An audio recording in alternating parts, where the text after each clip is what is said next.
Hello and a very warm welcome in to Raising the Dots, connecting you with the people, the ideas and technology shaping the world of Braille and tactile literacy. I'm your host, Dave Williams. Fantastic to be with you once again. Now, coming up this time on Raising the Dots, we'll be meeting Jackie Brown, a Braille technology specialist and digital skills trainer from Northern Ireland, who recently got hands-on with DotPad X. And a little bit later, we'll be meeting Marco Salsiccia, who is a digital tactile graphics specialist, the brains behind BlindSVG.com and so many other things besides. Do stay tuned for Marco a little bit later on. That's all to come this time on Raising the Dots. Now, if it's your first time joining us, a very warm welcome in to you and welcome back to our returning listeners. Thank you to everybody who's liked, subscribed and shared the podcast. We really do appreciate it. Raising the Dots, wherever you get your podcast, do tell a friend. And if you have a comment, question or suggestion about something you'd like to hear in a future episode, then email info@dottingcorp.com. That's info@dottingcorp.com, and we look forward to hearing from you. Now, this month we are joined by Braille reader, Braille author and digital skills trainer Jackie Brown. Welcome into Raising the Dots, Jackie. Lots and lots of things for us to talk about in terms of Braille and tactile graphics and DotPad, but let's just go back to the beginning. What first drew you to Braille? When was that moment when Braille kind of stopped being a system and you realised how freeing and liberating Braille can be? Well, I've always loved Braille right from starting to learn it at the age of 4 years old, when I started school, preschool, and I just took to it. I just loved the whole idea of being able to read once I'd learnt grade 1 and then grade 2. But I think for me, I started to really become absorbed in electronic Braille when I bought my first second-hand Braille display 25 years ago. And from then, I've never looked back. I've just always loved the idea of Braille being attached to my computer for Braille output as well as Braille input, but I'm a QWERTY user, so primarily I type, and I use my Braille displays for reading once I've done the typing. I'd really embraced that technology and I wanted more of it, so I've kind of devoted the last 25 years to saving as much of my pennies as I possibly can to buy these devices, and now I'm able to pass that help, support, advice, advocacy on to the people that I work with, and of course in the schools, which we'll come to shortly. You've been sharing your help, support, advice with other Braille users for quite a while now, not least through your book, Braille On Display.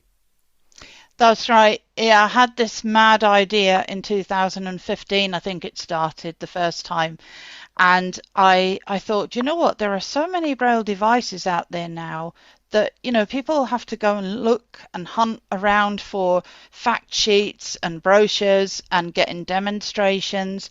And I thought maybe there's a way that I could put this all in one document. So it started off as a kind of a long document, but it soon grew into chapter after chapter. And I eventually got it released in 2016. That was the first iteration. And I knew at that point that Jonathan Mosen, who is another massive Braille advocate in the community, and he was running his own business at that time. And I contacted him and said, would you be interested in publishing this book? And of course he was. And actually, over the last few years, there really has been a massive influx of of new devices, and of course the onset of multi-line. So 2024 edition came out in October 24, but because Jonathan had moved on with his business and he's now employed by the NFB in America, I thought of the Braillists. I thought, well, you know, it's a foundation, it's a charity for Braille, about Braille, for blind and visually impaired users. Why not approach the Braillists and have it distributed by them? And that's what happened. And led by Braille readers. Very glad to be involved with the Braillists. What was your first reaction when you got hands-on with multi-line Braille? How did that make you feel? And what was your sort of thought about what you could do now that wasn't possible through the last, 20 years with single-line Braille? My first introduction to multi-line Braille was with the Canute 360, and I thought, wow, this is the future of Braille. It's wonderful to have a single line display, but to have multi-line Braille where you can just open something that you want to read and continue reading it, I just thought my mind was blown away by this technology. You've recently acquired a DotPad X. What's been your experience with that? It's joined with me at the hip, to be honest. I didn't realise just how quickly responsive the dots are when you turn the page. I've gone back into my Kindle books. I had a good Kindle library when I was doing my master's degree. I would buy books that I needed to do some research on, and I really enjoyed using Kindle, but it was only on a single line display, and or I would listen to books as part of the audio setup with TTS. But when I discovered how well it works with the Kindle app on an iPad, or an iPhone if you want to use an iPhone, I couldn't believe how easy it is to work with the two devices.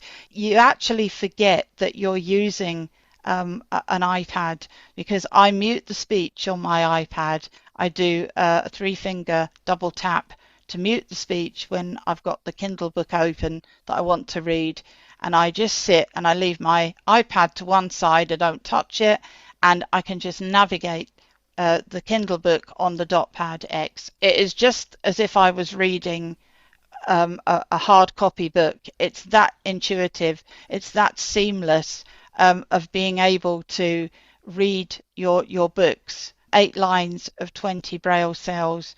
It's still a real game changer and mind-blowing for me, and the fact that you've got the panning keys on the DotPad that you can just turn the page and you hear your iPad click as you move to the next page in the Kindle app on your book. It's tremendous. Jackie, you're somebody who has tried quite the range of Braille devices over the years. You've got 1 or 2 squirreled away in your home there in Northern Ireland, and you've got a number of multi-line Braille devices. What would you say are the main differences between DotPad X and some of the other multi-line Braille displays that are out there? Okay, so I don't have my Canute 360 anymore because I sold it so that I could have some funds to buy another multi-line Braille device. So I have a Monarch and I have the DotPad X. So they're the two that I have, as well as some single line Braille devices. The Canute was a reader. It has evolved a little bit now into the Canute console. So that has moved on a little bit, but ultimately the Canute for me was always a Braille reader, and a very good one at that. The Monarch is a standalone device as well as something that you can link to your computer. It isn't ready for iOS just yet. I think it will come further down the line, but it isn't quite there yet. So the Monarch is standalone. You can input Braille, you can output as well, and you can link it to a monitor so that, you know, if a teacher was in a class and they were looking at something on the Monarch, they could do that quite easily. It has internal storage, Braille keyboard, so there is a lot more to the Monarch, and there is an app called Wing It, so you could draw with your iPad and it would come up on the Monarch in a similar way to Dot Canvas does. DotPad X is portable, so therefore it's smaller than the Monarch, it's lighter, it's much easier to carry around. You could put it in a backpack. It pairs instantly to your iPad. If you have an iPad and you have it set up with that, you just turn on the DotPad and it's there. You get your icons on the screen of your DotPad from the iPad. It is very instant, and of course the fact that it is portable makes it a lot nicer, I think, for pupils, smaller hands, to carry around from class to class. And I would love to see that in the future, where pupils had a DotPad each of their own. For many years, Jackie, you've been known as a digital skills trainer, partly with RNIB and also through your own company, Strive Ability. Has multi-line Braille made it into your work? And if so, can you describe a moment when a student or teacher has had that moment of realization, like you obviously have, about the difference that multi-line Braille can bring? Yeah, I work for myself. I set up my own small business, as you say, called Strive Ability. The Strive is an acronym, so it stands for Support, Training, Resources, Inclusion, Value, Empowering, and then Ability. So I go into schools to help blind and very severely visually impaired youngsters with their Braille technology. So it could be a Braille note taker like the Braille Sense 6 and their JAWS screen reader on their computer. And I support their staff, their classroom assistants, and their QTVIs. I took a DotPad X recently to a school, and I showed a maths teacher what the benefits of multi-line in maths could be. So I showed them, first of all, the calculator on the iPad, and they were absolutely gobsmacked by this. They just couldn't believe. And then I showed them a Kindle book open and the benefits of reading as well. And I know that the Education Authority in Northern Ireland, they are very keen to purchase a DotPad X whenever they can. And I think it's going to be very soon. And I have offered to do the training on the DotPad X for them.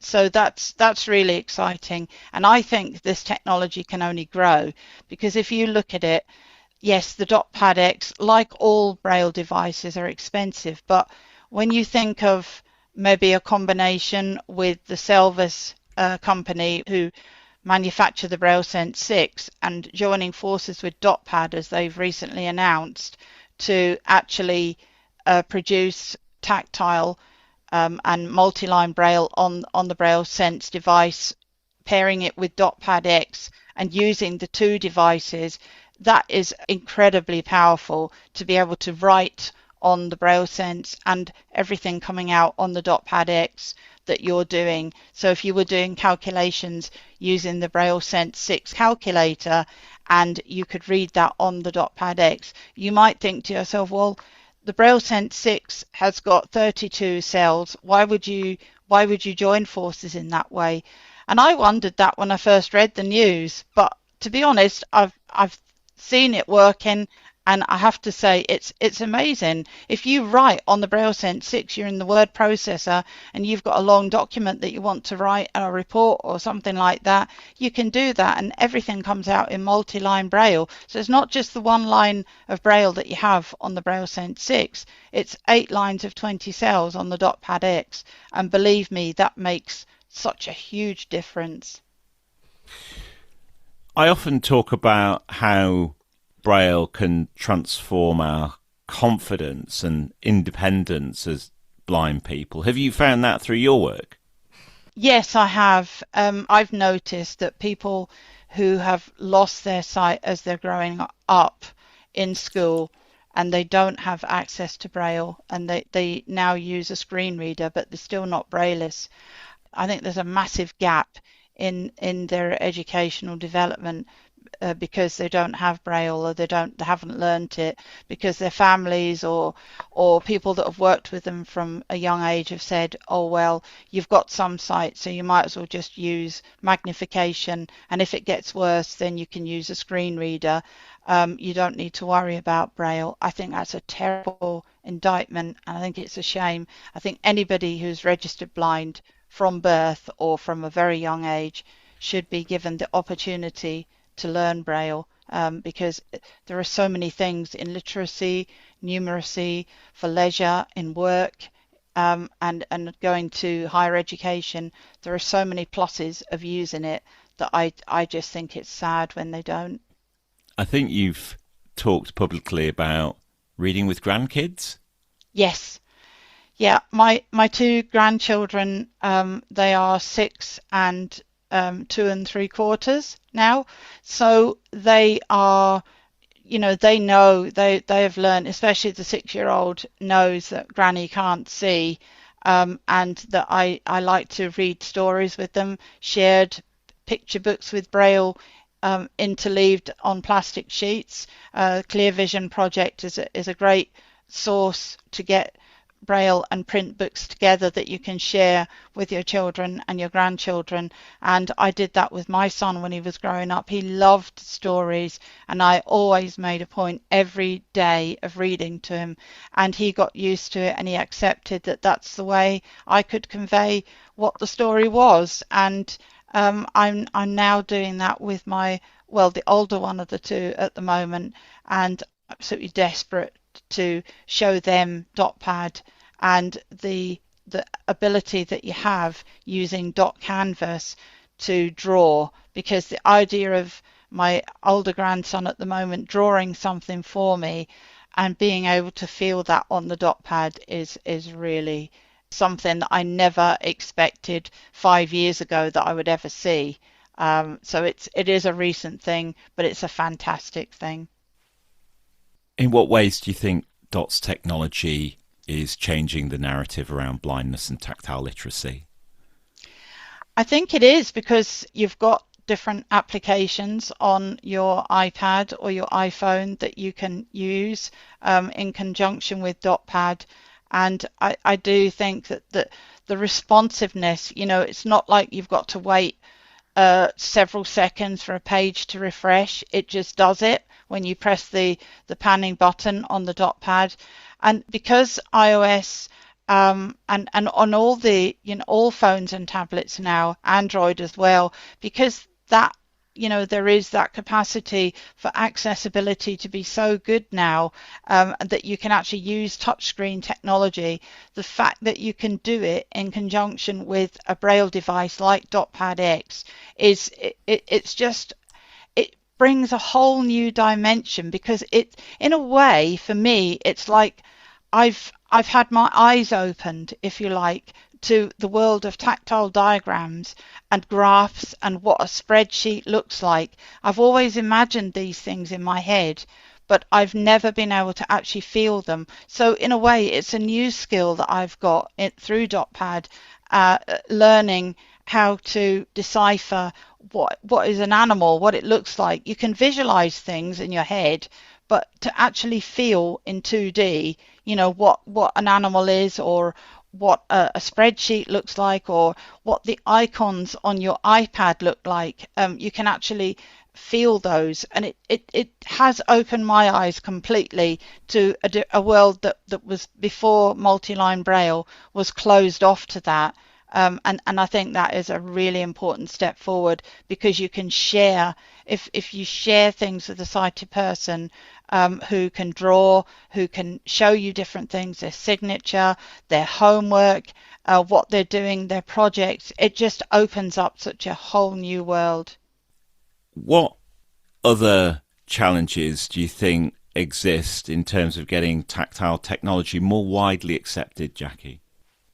So one of the challenges is making sure that you keep any Braille device, to be honest, not just a multi-line device, but any Braille device you're using, is to keep it safe, keep it clean, keep it, updated with the software. But I think, the insurance and the cost of repairs, if you need a dot replaced or you need a whole Braille display replaced, you're talking about a lot of money. So to try and, get maybe technology that isn't quite as expensive to put together to give people the ability to read is always, I suppose, the holy grail in a way. It's got to be technology that somebody's comfortable reading, and I'm very comfortable using the dot pad. I could read on it for hours and it wouldn't hurt my fingers, but there are some devices that have Braille signage which are sharper dots, and I would find that quite uncomfortable after a long period of using it. So it's trying to find a happy balance, I think, of getting the technology out there, but trying to overcome the challenges of cost. Yeah, that maintenance and repairability piece is very important, and of course, it is, yeah. As you know, the DotPad X has the cell protector to reduce the risk of dust and dirt and moisture getting into the cells, and then the modular design means that individual cells can be easily swapped out by your distributor. So looking forward then, Jackie, what's your dream for the future of Braille and multi-line tactile technology?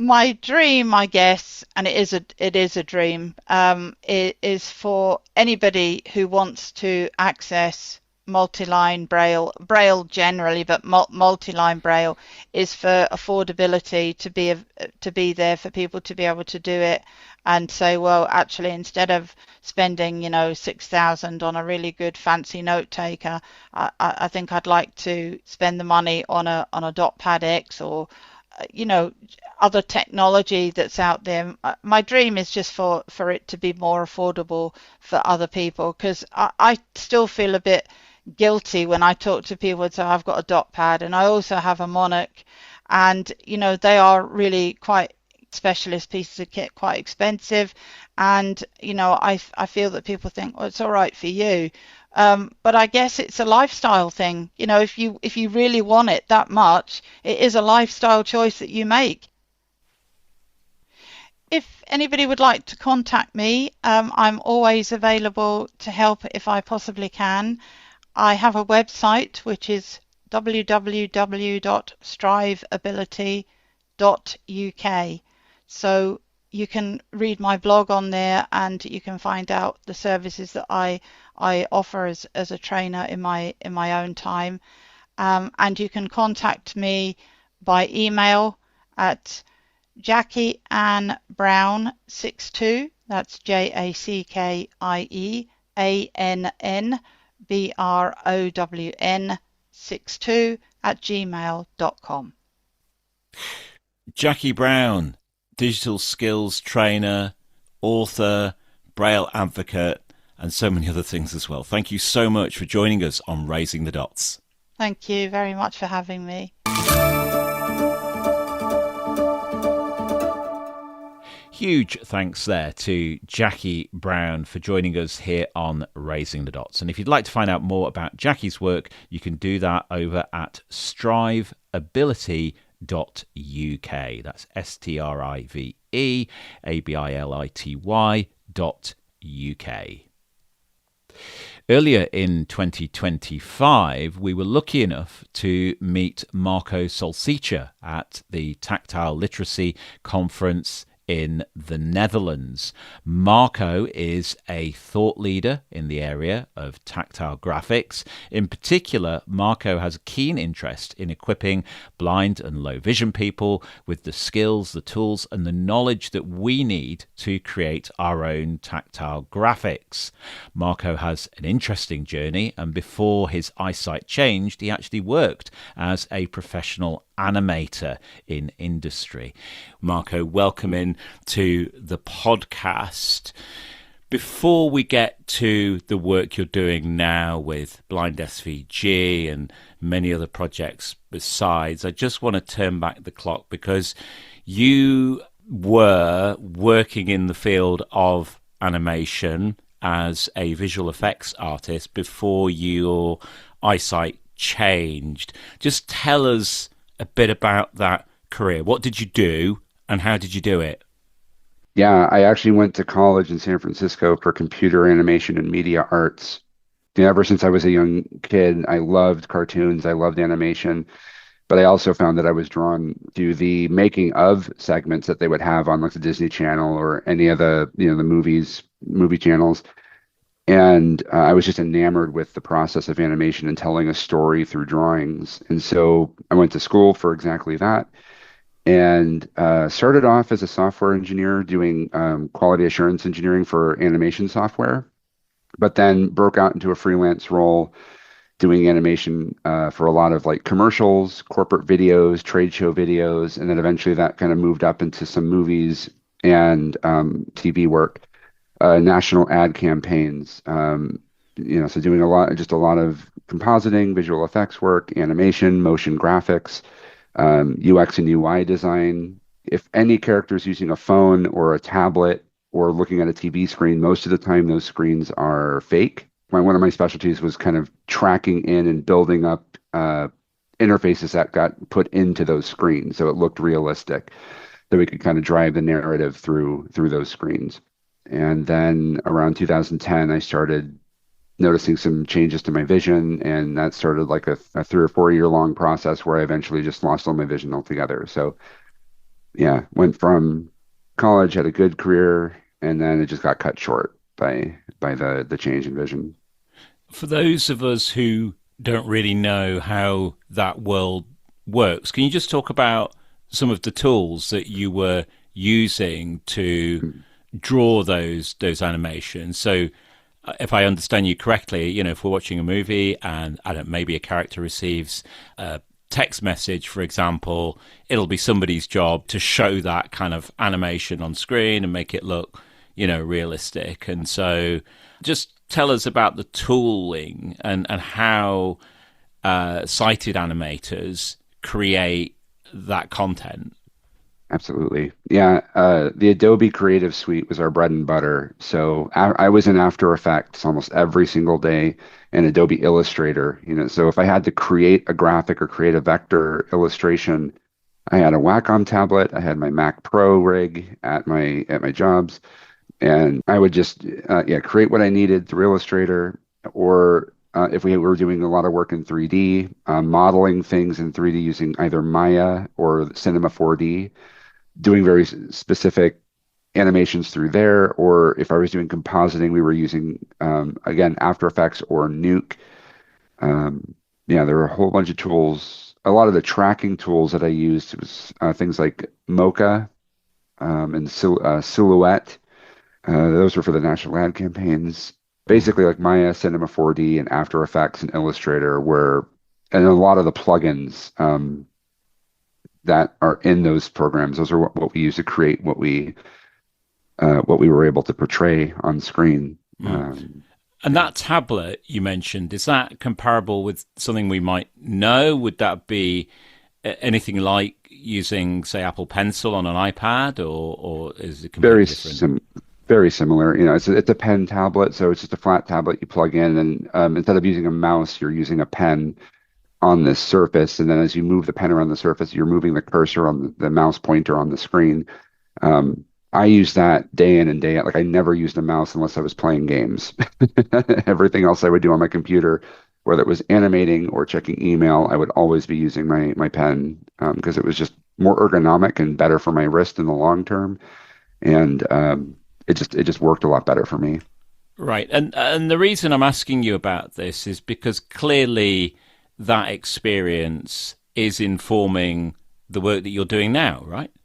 Right. Especially when I was playing around with the dot pad back at NFB and moving my finger or moving a pen stylus on the iPad canvas screen and feeling my little cursor moving around on the dot pad. That was basically almost one-to-one exactly what the experience was like using my Wacom tablet back in my sighted days when I was doing all this on my computer. So presumably, when your eyesight changed, creating tactile graphics wasn't your number one priority. You had to do all the usual rehab stuff, right? Exactly. I never thought I would draw or create art again, so I just deleted all of my apps. And through the Department of Rehabilitation here in California and through the Lighthouse of the Blind in San Francisco, I was able to start doing my O&M training with my cane, learning all of my tech. So I was able to learn my iPhone. I got more training on Android just to learn more about that, and VoiceOver on my Mac, and also JAWS and NVDA over on Windows. So I got a good gamut of training for tech, and then independent living skills, so on and so forth. And then through all of that training, I started paying attention to what the community was doing, and I learned a lot about accessibility, doing like research studies and chatting with these user researchers that were coming in from Facebook or Google or Visa or wherever to show off some apps or some new features that they had to see how it worked for blind and low vision folks. And through those connections, I started getting into the world of accessibility, and that's how I find where I am today. What was the moment when you realized, hang on a minute, I might actually be able to draw again? That definitely was an NFB in 2022 out in New Orleans. My project partner, Chancey Fleet, was giving a presentation for the New York Public Library and the Andrew Haskell Braille and Talking Books Library about her Dimensions lab and all of the work that the lab does in terms of creating tactile graphics, 3D printing, and how it exists to have people come in and learn how to do that for themselves. So she showed me the Sensational Blackboard, which is a tactile drawing surface made by Anne Cunningham, which is basically a siliconized, rubberized, self-healing surface attached to a rigid plastic backing. Letter or A4 sized, and they also have like a smaller one for like moleskin notebooks. And when you put a piece of basic printer paper on it and you use a ballpoint pen with just a little bit of pressure, you can start feeling what you're drawing on the visual side of the paper. Or you can use like an embroidery stylus if you don't care about the ink or anything. You're just making impressions into the paper that are lifting because of the nature of the rubberized surface, and you're able to feel what you're doing. And then if you flip the paper over, you get a really nice, smooth, embossed experience on the back as well. So she handed me her notebook, and I started drawing some lines. I was kind of skeptical at first, but then I started feeling my lines coming out and how smooth the process was. And then I started drawing shapes, started messing around with like bubble letters and different designs and doodles. And then all of a sudden, two of my characters that I used to animate in college, I created two owl characters that I would animate in hand-drawn animation, and I was able to sketch them again using this process. And that's really the lightning bolt moment there. And that was all just within an hour at NFB in New Orleans. What is BlindSVG.com, and why did you feel that you had to build it? So stemming from that conversation right after learning how to draw with Chancey, she told me about scalable vector graphics, that some blind folks were using that to create tactile maps and tactile graphics. And I've used SVGs before because that's what we would build when I was sketching things and illustrating things in Adobe Illustrator. But I never really thought about the underlying concept of an SVG, that it was written in code. It was text. It's not a rasterized pixel image. And so it made so the reason that if I could write that code, you can create your own graphics. And so she gave me that idea. I ran with it. I started looking at every online resource and tutorial, mostly on like the Mozilla Developer Network and other places online. And what I quickly found was that all of the resources were geared towards sighted web developers. So you would learn the concepts of doing one thing, and then the very next tutorial how to make another shape. They would add in a whole bunch of extra stuff that just had no point for us in terms of making tactile or digital graphics. It was something for like interactivity. So I took it upon myself to learn as much as I could, remove all of the stuff that we didn't need, and I wrote a study guide And through the Andrew Haskell Braille and Talking Books Library, we started having like a blind SVG group where we would meet once a week, talk about a shape, talk about different ways of building graphics, and more blind people started joining and started learning along with us on how to go on this journey about using SVG to create tactile graphics. And from that study guide that I wrote, I turned it into a website because I didn't want to just have it shared amongst our group. I wanted everyone to be able to use it.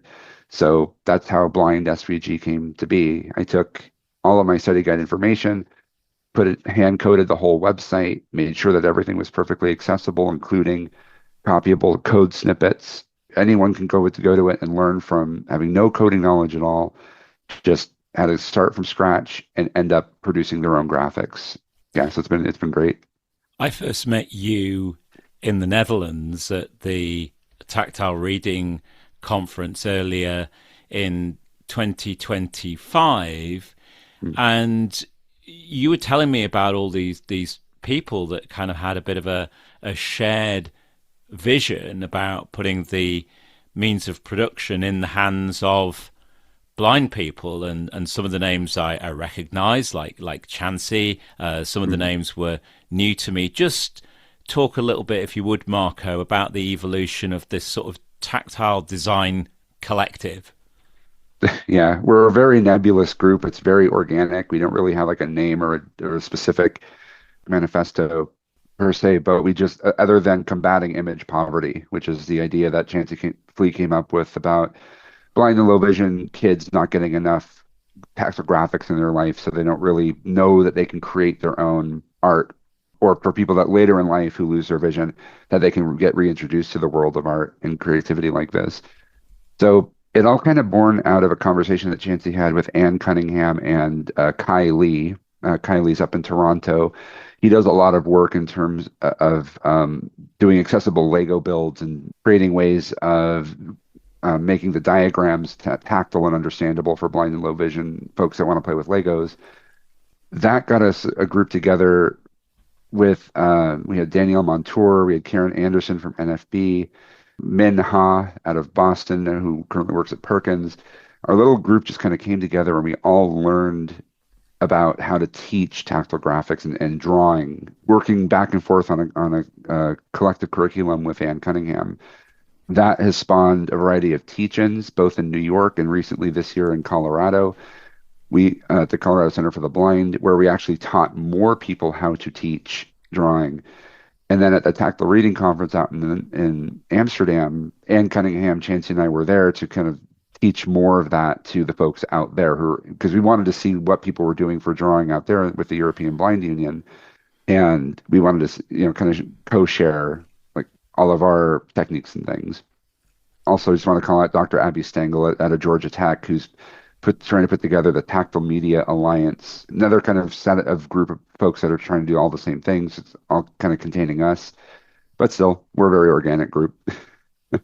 You mentioned accessible Lego builds, and the next time I ran into you was at the New York Public Library assistive technology event, and I went to the session. I think it was Kevin leading that session, who basically had a room full of blind people and talked us all through a Lego build, right? And I had never witnessed anything like this before, and Lego's really popular in my house, right? I build a lot of Lego sets with my son. You can't move for Lego in our house. And I just assumed, right, that everybody was familiar with Lego and the terminology around Lego, about studs and plates and all of the, different types of piece that there are.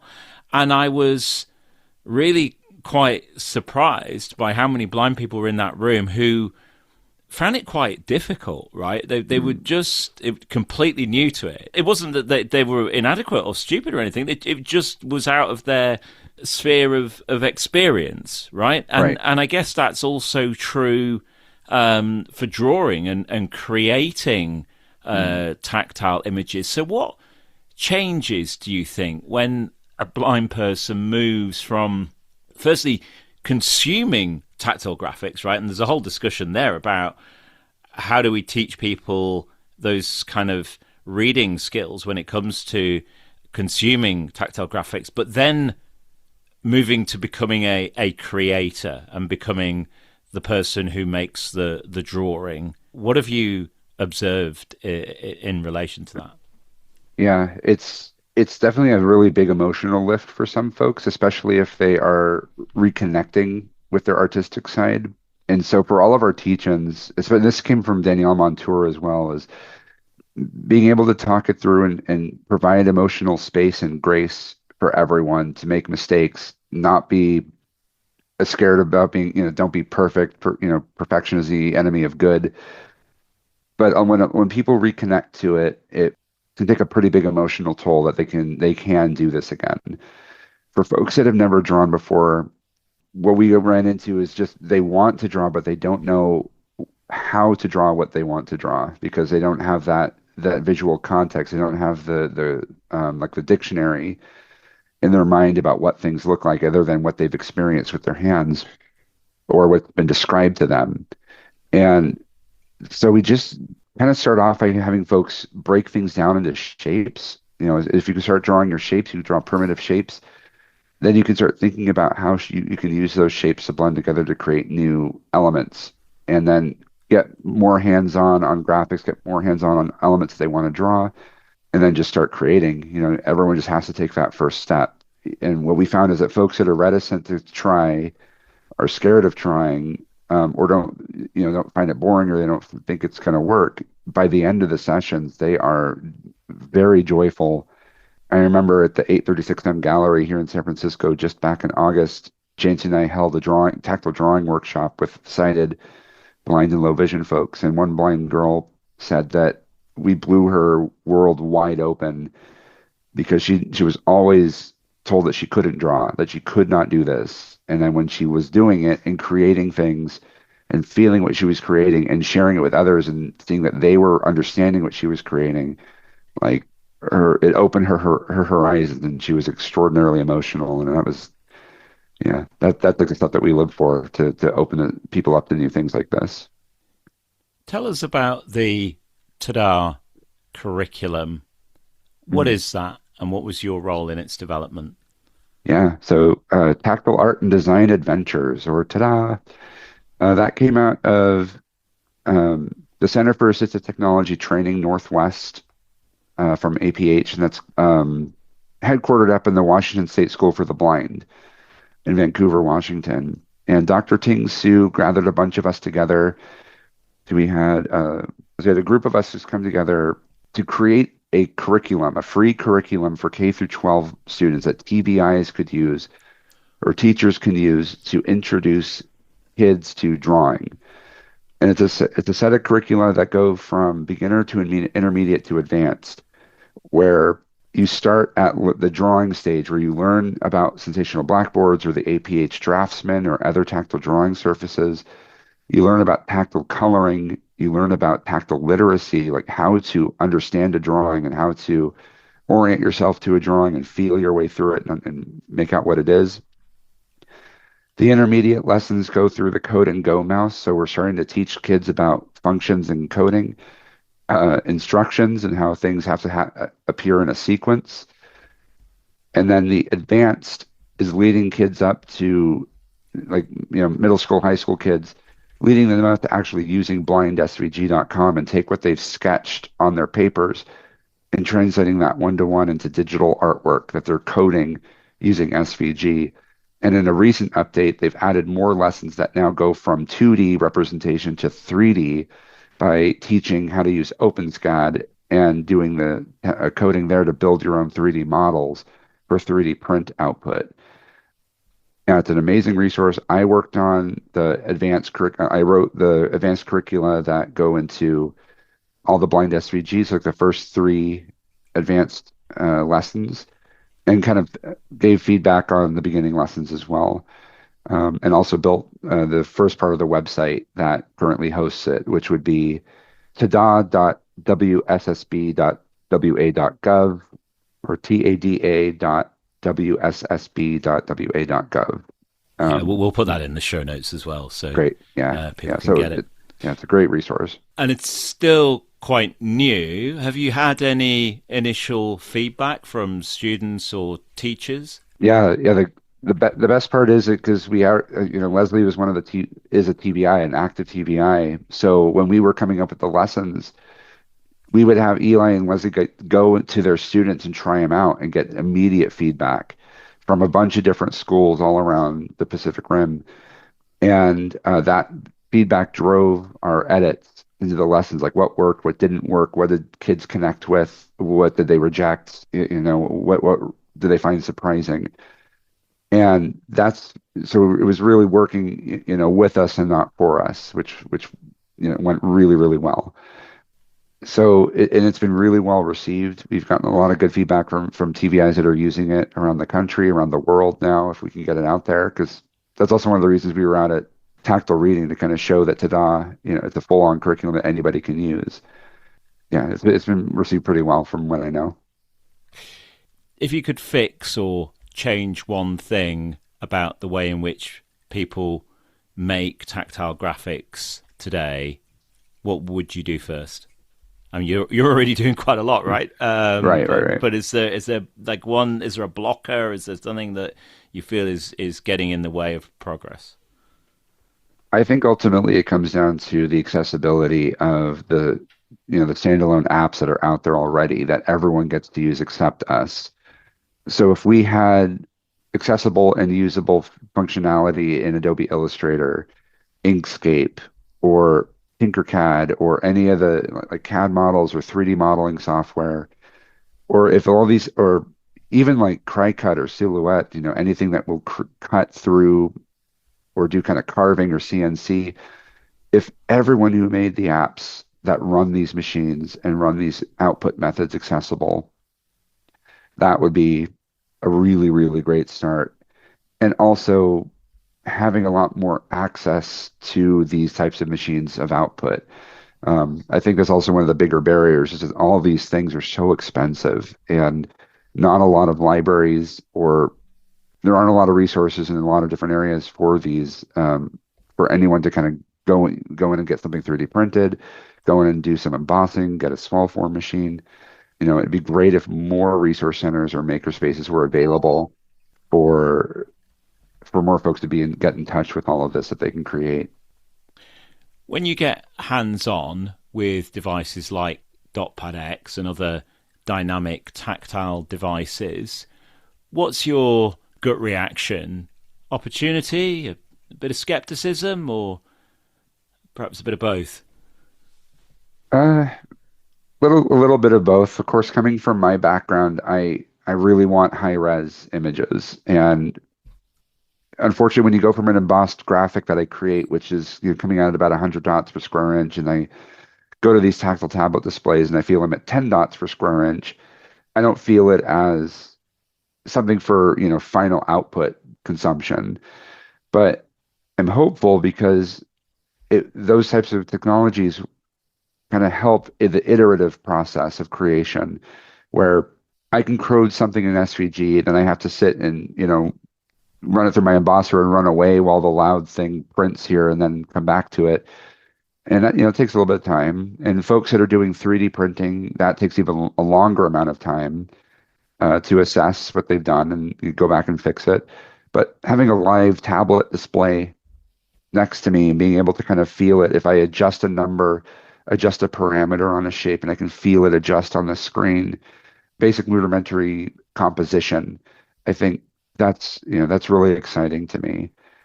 And what's even more exciting is something that we were playing around with back in October back in New York, where a designer named Matt McCutcheon out of Minnesota, or we call him Matt the Hat, because he created a 1-to-1 3D print of Abraham Lincoln's top hat, and he created a one-line set of Braille, the whole Gettysburg Address in one line of Braille, and it spirals around the outside of the top part of the hat. It was fantastic to experience. And he and I got together at Chancey's lab, and he would pull up 3D models in Rhino 3D, and we had an Orbit Graffiti plugged into his computer working as a secondary display. So I was able to feel when he popped open menus. I was able to feel when he was manipulating stuff on his computer just through the changing dots on the display. And what we were messing with was he was opening 3D models, and we were trying to find a way for him to have it so the outlines of the 3D models were black, the infills were white, and there was no wireframe. And as he moved the camera around his experience, I was able to feel the 3D model from whatever view he was pointing at just through the display alone. And as long as we have it in black and white, that will work great on like the dot pad or the Monarch or something like that. But it's a potential solution for getting to feel 3D models as you build them in orthographic views, provided that the rendered output, works and it doesn't like overwhelm you with a bunch of dots. It's just you just want like the outlines without all the wireframe. So now I'm really hopeful for where the technology is going to be going into the future. Both you and Chansey have spoken about image poverty for blind people. What does that mean for you personally, and how far do you think we've got to go? It seems like we're perhaps near to the start of that journey. Yeah, of course, we have completely different backgrounds.